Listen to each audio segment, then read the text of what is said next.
প্রতিদিন এক ভিখারি শহরের ব্যস্ত রাস্তায় বসে ভিক্ষা করত। তার পুরনো ছেঁড়া কাপড়ে মোড়া শরীর দেখে লোকজন তার উপর দয়া করত। ধুলো আর সময় তার চেহারার পরিচয় মুছে দিয়েছিল, তবুও তার চোখে এক গোপন স্বপ্ন লুকিয়েছিল। একদিন সে ক্লান্ত ও হতাশ হয়ে ভাবছিল, আমার জীবন কি এভাবেই কেটে যাবে? প্রতিদিনের মতোই সে রাস্তায় বসেছিল, কিন্তু আজকের দিনটা ছিল অন্যরকম। লোকজন তার পাশ দিয়ে চলে যাচ্ছিল, কিন্তু কেউ তার দিকে ফিরেও তাকাচ্ছিল না। কেউ মোবাইল ঘাঁটছিল, কেউ হেডফোনে ব্যস্ত, যেন এই ভিখারিটা এই দুনিয়ারই কেউ না। ঠিক তখনই একজন বৃদ্ধ এসে তার পাশে বসে বললেন, তুমি শুধু ভিক্ষাই কেন করছ? ভিখারির জবাব ছিল, আমি গরিব, আমার তো কিছুই নেই। বৃদ্ধ হাসলেন এবং বললেন, তোমার তো হাত আছে, পা আছে, তাহলে তুমি গরিব কিভাবে? ভিখারি কিছুক্ষণ চুপ করে রইল, তারপর ভাবল, সত্যিই তো। বৃদ্ধ তখন তাকে একটি ছোট নোটবুক আর একটি কলম দিলেন এবং জিজ্ঞেস করলেন, তুমি কি গল্প বলতে পারো? ভিখারি বলল, হ্যাঁ, ছোটবেলায় আমার মা আমাকে অনেক গল্প বলতেন, আমি অনেক গল্প জানি। বৃদ্ধ বললেন, তাহলে লিখতে শুরু করো।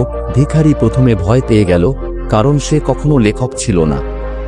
তার হাতে কলম কাঁপছিল, শব্দগুলো মুখে আটকে যাচ্ছিল, কিন্তু সে সাহস করল এবং লিখতে শুরু করল।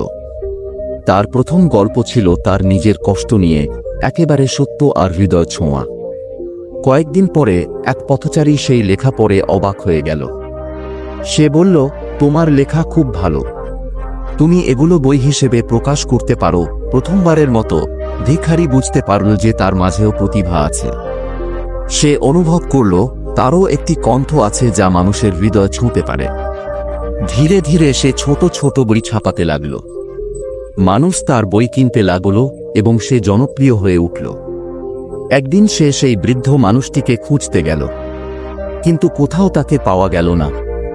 তখন সে বুঝল সেই বৃদ্ধ তার চিন্তাভাবনাকেই বদলে দিয়েছিলেন। এখন সে আর ভিখারি নয়, একজন সফল লেখক। তার প্রথম বই প্রকাশের পর তার আত্মবিশ্বাস আরও বেড়ে গেল।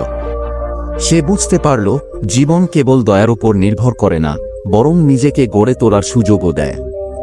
কিন্তু তখনও তার সামনে ছিল এক নতুন চ্যালেঞ্জ, কিভাবে বেশি মানুষকে তার বই পড়তে উৎসাহিত করা যায়। সে শহরের এক বইয়ের দোকানে গেল। দোকানদার তাকে সন্দেহভরে দেখে বলল, তুমি লেখক, কিন্তু তোমার কাপড় তো একেবারে ভিখারির মতো। ভিখারি কিছুক্ষণ চুপ করে থেকে মুচকি হেসে বলল, লেখক কাপড়ে নয়, চিন্তায় বড় হয়।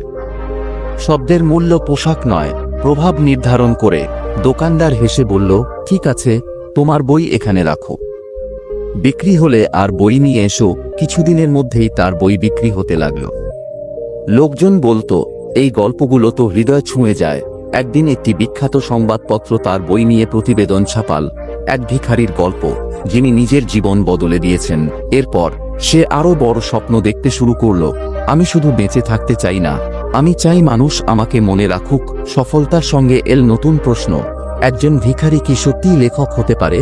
এই প্রশ্নে তার মন কিছুটা কষ্ট পেয়েছিল, কিন্তু সে হাল ছাড়েনি, কারণ সে জানত সমালোচনা সফলতার ছায়ামাত্র। সে আরো পরিশ্রম করতে লাগল এবং আরো গভীরভাবে লিখতে শুরু করল। ধীরে ধীরে তার নাম চারদিকে ছড়িয়ে পড়ল। এখন সে শুধু একজন লেখক নয়, একটা মিসাল হয়ে উঠেছে। তার বই স্কুল আর কলেজের পাঠ্যক্রমেও যুক্ত হয়েছে। একদিন সে সেই একই বইয়ের দোকানে গেল। দোকানদার তাকে দেখে বলল, আমি জানতাম তুমি একদিন অনেক দূর যাবে। সে হেসে বলল, আমি শুধু আমার চিন্তা বদলেছিলাম, জীবন নিজেই বদলে গেছে। তার জীবন এখন লাখো মানুষের জন্য এক প্রেরণা। দূর দূরান্ত থেকে মানুষ তার কাছে পরামর্শ নিতে আসে। সে এখন আর শুধুই একজন লেখক নয়, একজন দিকনির্দেশক। একদিন এক তরুণ ছেলে তার কাছে এসে বলল, আমি খুব পরিশ্রম করছি, তবুও সফল হচ্ছি না। সে জিজ্ঞেস করল, তুমি কি হতে চাও? ছেলে বলল, আমি একজন শিল্পী হতে চাই, কিন্তু কেউ আমার আঁকা কিনছে না। সে হেসে বলল, তুমি জানো আমি একসময় একজন ভিখারি ছিলাম। ছেলে অবাক, আপনি? এটা কিভাবে সম্ভব? সে বলল, আমি শুধু একটা জিনিসের হাল ছাড়িনি, সাহস। ছেলেটা অনুপ্রাণিত হয়ে গেল এবং আরো কঠোর পরিশ্রম করতে লাগল। কয়েক বছর পর সেই ছেলেই একজন সফল চিত্রশিল্পী হয়ে উঠল।